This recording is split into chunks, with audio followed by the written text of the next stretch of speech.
Phasewheel in brief. Hi, welcome to the Phasewheel in brief. I'm Kylie Hylton, a director here at Phasewheel, and I'm joined today by Caitlin Morin, our co-founder and CTO or Chief Technology Officer.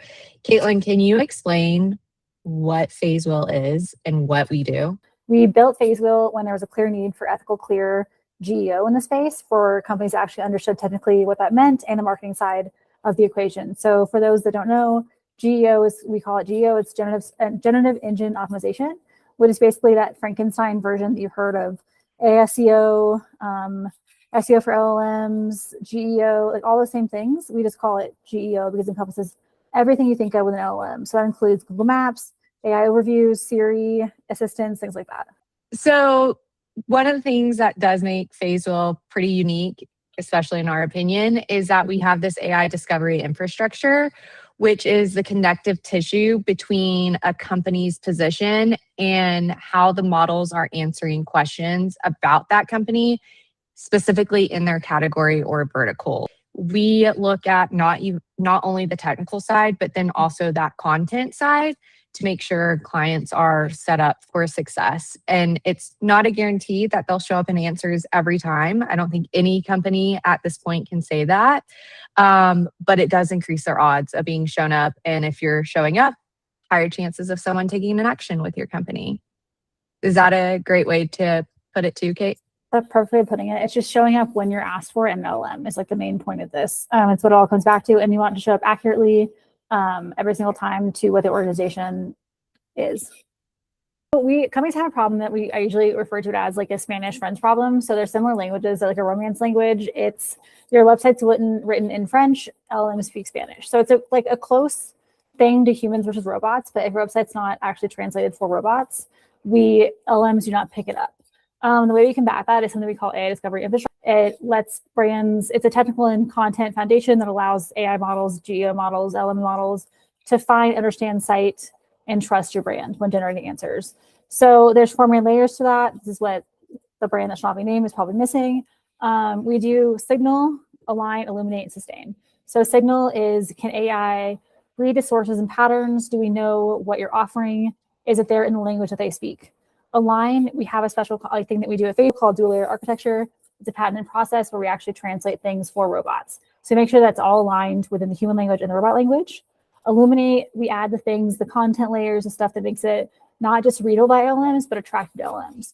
We want it to be incredibly easy for them to cite your sources, cite your website without any kind of resistance. And then sustaining is that maintenance as visibility models change and evolve. As things like citations aren't really set and forget situations, models are constantly shifting and your brand is constantly shifting. So we have a sustained position where we're just constantly editing schemas, updating product pages, going along with like what the new research says, since this is an evolving space. So I would say those are the 4 pillars that brand that should not be named was probably missing, even though the website was full of good content and was really, really great for humans, if that makes sense. Yeah, totally. And I think it goes beyond just once we get into it too, right? It's beyond a brand's website as well. It's their socials. We mentioned Reddit earlier. So it's, are you participating in a conversation on Reddit? Not pushing your product or advertising, but being a source of truth there. Are you building that trust on LinkedIn or on YouTube? So it is something that it's an infrastructure. I mean, to plainly put, it's not just going in and making sure their schema's on the website. There's so much more involved in this process. The biggest things we've started seeing over the last 12 months, especially even the last 2 weeks with all the announcements Google has made, it's really becoming where the LLMs are making themselves almost a one-stop shop. You don't need to go pull sources yourself or click on multiple links.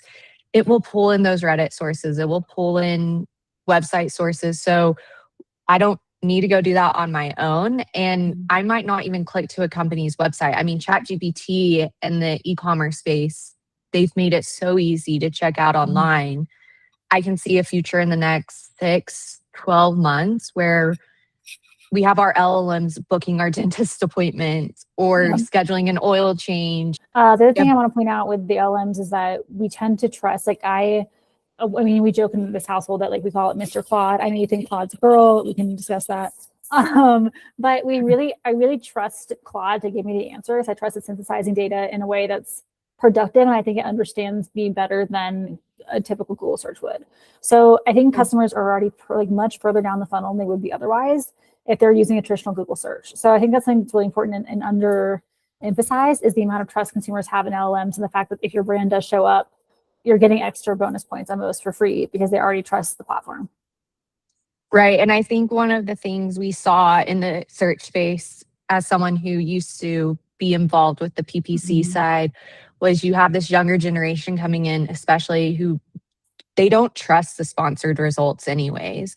And even though ChatGPT does have ads, you're still getting results that are unsponsored. I know Google is looking at about adding in some sponsored content into their AI overviews and such, but as of the moment, it isn't pay to play. I mean, at all. To show up in the LMs, you really have to have the structure, the content, be easy to read and everything. I mean, right? Eric, he really likes to emphasize that it's an equal playing field. So we're not paying per click anymore. We can compete with much bigger brands on the same level because we're not putting budget behind it. It's strategy and content infrastructure. So that's a really cool space to be in right now. And it's just so much more trustworthy. But the fact that you can take a small company in Dallas and compete against a giant worldwide one because you're no longer paying for every click and there might not be a click at all. So it's really rewarding, trustworthy, clear, consistent content, much more than it is spend right now. So I want to get into a few questions. Hopefully soon, as more people start watching or listening, we can get questions from people from the audience. But for right now, I'm just going to throw you 3 questions and get your take on them. So is AI discovery infrastructure just SEO with a new label? Did we just brand something that already exists and has existed in the industry for 20 years? This is my favorite argument on LinkedIn when I've had a class before. So no, first off, no, full stop, no. But I understand the instinct to ask. There's a lot of overlap there. Things like structured content, authority signals are important. Technical hygiene, clarity is really important. So those things are definitely overlapping. And I do think SEO is very important. And that's the foundation that GEO. Yeah, that's something our co-founder, Eric, he really likes to emphasize is that it's an equal playing field. So we're not paying per click anymore. We can compete with much bigger brands on the same level because we're not putting budget behind it. It's strategy and content infrastructure. So that's a really cool space to be in right now. And it's just so much more trustworthy. But the fact that you can take a small company in Dallas and compete against a giant worldwide one because you're no longer paying for every click and there might not be a click at all. So it's really rewarding, trustworthy, clear, consistent content, much more than it is spend right now. So I want to get into a few questions. Hopefully soon, as more people start watching or listening, we can get questions from people from the audience. But for right now, I'm just going to throw you 3 questions and get your take on them. So is AI discovery infrastructure just SEO with a new label? Did we just brand something that already exists and has existed in the industry for 20 years? So no, first off, no, full stop, no. But I understand the instinct to ask. There's a lot of overlap there. Things like structured content, authority signals are important. Technical hygiene, clarity is really important. So those things are definitely overlapping. And I do think SEO is very important. And that's the foundation that GEO is built on. So if anyone does SEO, totally get it. It's really important. You want to have a good base. The difference is the decision is happening at very different points. So SEO, you're optimizing for a click. GEO, you're optimizing for a citation, basically. So you're optimizing to show up when someone's looking for you in an LLM, which, by the way, I use LLMs, large language models, to meet any kind of AI tool because it's just easier than saying, I could say AI. So it shows up in AI. But the difference is the actual optimization point, click versus citation. And then the difference is, you're going, before you wanted to be found and ranked, now we wanted to be trusted and recommended. So it's more intent driven, it's higher trust, it's a lot more authority. The ranking signal changes from backlinks and page rank to whether your brand is being cited in a way that's accurate, consistent, and trustworthy. So it's just a completely different thing. And I'm not quite sure why they got so conflated. The way that I put it is like, I would actually treat GEO way more as like PR for ALL, for robots, for AI, than I would SEO. They feel different to me, and they're rewarded in very different ways. SEO is rewarded by like a little bit more plug and play, a little bit more, if it's garbage content, it's okay. It required less strategy, a lot more, I would say, like brute force, where GEO requires a lot more strategy, intent, thought, branding. So yeah, I'm not sure why, but no, if you guys want to argue with me about it on LinkedIn, Caitlin Morin, I would love to do that. All right, awesome. Which brands in the space today are getting it right? And what are they specifically doing when we say getting it right? This is a good question. There's two different ways people are getting it right now. The first one is infrastructure, and then the second one is content. Infrastructure people, Glossier, Skims, Viore, and Spanx are like the four that are crushing it in the e-com space because they moved quickly. So OpenAI Shopify integration has not yet been rolled out. They keep teasing it, they keep promising it. It's not quite there, but they are in early access for it, and they've been announced for it. That's like a big thing, is they're already ready and agentically ready to check out. So that's what I would say, is their infrastructure is great. Their websites are crawled by agents. The product feeds have everything they need to have. They're on Shopify, which is great. They're ready and poised. So that's an important thing. If you're doing really well, it's going to infrastructure correct. Second thing is content. And they like three I have to point out are The Strategist, Wirecutter, and HubSpot. Those are three that are doing a really good job. HubSpot's doing it a little bit differently because they're very like, HubSpot's very like audio focused, I would say. They're very much on podcast, but all of them are doing a really, really good job at having like answer first, question frame content that's very, very clear and very, very well structured and consistent. So the first 200 words of the content answer the question. There's no like weird fluff. And like, you know, when you're looking for a recipe and it has like a life story, they do not do that. Yes. They like get straight. I know you cook a lot. Yeah, I don't. Yeah. No, it bugs me. But I know you cook a lot, and I'm sure that he's like, yeah. And like HubSpot, The Strategist, Wirecutter do not do that. They just like get to the thing you want to see, which, to be fair, Wirecutter has kind of always done, but it works really well for LLMs. They want the answers quickly as possible, with as little resistance as possible, because that's how they keep users on their site. So there's teams that are doing a really good job in very, very different ways. So the first one I would say is like, just make sure infrastructurally you're good, and then content-wise you're good. But if I was looking for inspiration, I would go on Wirecutter. Probably they do a really, really good job. Another important thing I really want to point out is that 80% of URLs, I think it's 80%, of URLs that are cited in ChatGPT, Perplexity, and Google AI mode are not in Google's top 100 page ranks. So there's kind of an open playing field there, where just because you're good at SEO does not mean you're good at AI SEO. So if you're thinking about like a HubSpot, a Wirecutter, of course they're up there, but you can easily compete with those brands in LM GEO context if you just have your strategy correct. Makes sense. So it doesn't even, to your point, even podcasts, it's taking content that it could live on their website somewhere, but it's spoken word. It's not even written. It's not a written article or a social media post. Yep. And they're being Awesome. reinforced through like podcast transcripts now are like everywhere. When I actually listen to podcasts, I use Granola to record them, so I have notes later. That's being reinforced that way. I think HubSpot just has a really good, they're very clear at what they offer and what they don't, and they're very consistent with the branding. And they also have a podcast that's pretty great, but it's all just like very, very consistent and trustworthy and organized, which is what I would say, like keep reinforcing the entity trust as a tool. Can you, real quick, this is not the third question, but can you quickly define entity trust, just in case someone has never heard it before? My third daughter's name, I thought you'd never ask. So entity trust is just like LLMs want to find users the answer they want to find in a way that's accurate. So if they, let's say they go, you're looking for a vacuum, LLMs, this like Claude goes to Wirecutter, it says, okay, great, we found a great vacuum, here's information.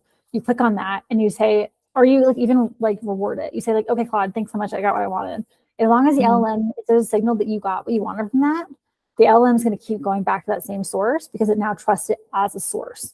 So the best way to grow in LLMs is like if you get cited once, your chances of being cited again are much, much higher, because it now says, okay, Wirecutter is easy to parse, it's trustworthy, my users like it, and I'm going to keep going back to it again and again and again. So the way that you build entity trust is clear organizational strategy. You say who you are every chance you get as clearly as possible, and then you define what you offer in a very clear, consistent way. So let's say like I'm a car dealership. On every single page schema I have, I'm going to add my car dealership like name and what I offer, and like make it as clear as can be. And I'm also not going to like publish garbage. So any kind of garbage content that's not going back to your brand, that's like mass produced. It's not, sorry, my dog is nesting. Anything that's like mass produced is not going to be helpful for that. You want quotes from actual people. You want things that actually define you as a real organization. You want news articles. You want anything that's going to make people trust you more. Anything that's what LMs trust you more. The way that I kind of look at it is like, if I'm a lawyer and I'm like auditing my company through LLM, is it consistent? Is it going to hold up in court? Is the founder name correct in the schema? Is the location correct in the schema? Is everything in a line? Because if there's any kind of, even something as small as having a founder name spelled differently at one point could make LMs not trust you. Really makes sense. So last question for you is, if you were a brand and you had 90 days, where do you start? Do an audit. Like go onto LLMs, go incognito if you have to. If you've like I've already paid for that LLM and they know who you are, they're gonna know who you work for. Go incognito, go to LLMs, go to Claude, check Perplexity, all those things. Search for your brand in ways. If you have Search Console access, right? Go into Search Console, look at your top cited queries, plug those into ChatGPT, whatever it is, and see how you show up. Figure out what your baseline is, where you're showing up, where you're not, how competitors are showing up, why they might be showing up that way. So first step is an audit. Second step is you have your storefront, which is a website. So own your storefront. If there's nothing that is clear on your storefront, there's no schemas, there's nothing, no content, like nothing clear about who you are, and your website is a little bit messy, like not well organized, 301, like redirects are not in place. There's things that lead to nothing. Like audit your website. We see a lot of clients that have just simple copy issues on their website. They have a misspelled word, they have different telephone numbers, something like that. Make sure your website is cleaned up and in order and can hold up in a court of law. In this case, court of law is Claude or ChatGPT or Perplexity. And then, so clean up your website. And then I would, if I had 90 days, start putting out content and look into PR. So if I put out content that says who you are, what you do, and why you're better than your competitor, put all of that content out so that you show up and you have at least, LLMs are trained on human inputs. So if you don't have any kind of human input, any kind of content around your brand, start creating it. That can include, I say content like to mean a blog, but it could be YouTube, social media, Reddit, like wherever you putting out content, period, podcast, I don't care. Like, make sure that it's addressing the problems that people are searching for or the queries people are searching for in a very direct way. So an example of that is, I'm searching for a new necklace. I wouldn't be, if I'm a jewelry brand, I wouldn't put in my blog content, the history of the founder and why she started the story and why it's so special to her. I would put like an FAQ, what makes my jewelry brand the highest quality and who should buy it and why. So question answer format is really, really important. So I would say, yeah, and like if you have the budget, like PR is really great for this as well, but I would say it's like an extra thing. Because if you show up in places that LLMs already trust, those wire cutters, those things like that, then you're more likely to get cited. But all that stuff starts with a really good foundation. So it starts with that good content, that clarity. So I would say audit, start cleaning your website, and then get the content piece in place. I know that's a lot of work. That's where we come in, hire us a little. But I do think like the audit is the most important thing, because I do think that you're probably way overestimating how you're showing up. And also the accuracy in which you're showing up, because it's entirely likely you're being cited, and there's things that just simply are not true, which we don't want. Yep, agreed. Anything else before we wrap it up? I had the best time. All right. Well, if you want to get in contact with us, email us at hello@phasewheel.com. That's HELLO@PHASEWHEEL.com. And we'll see you next week. Thanks, guys. Bye. Phasewheel in brief.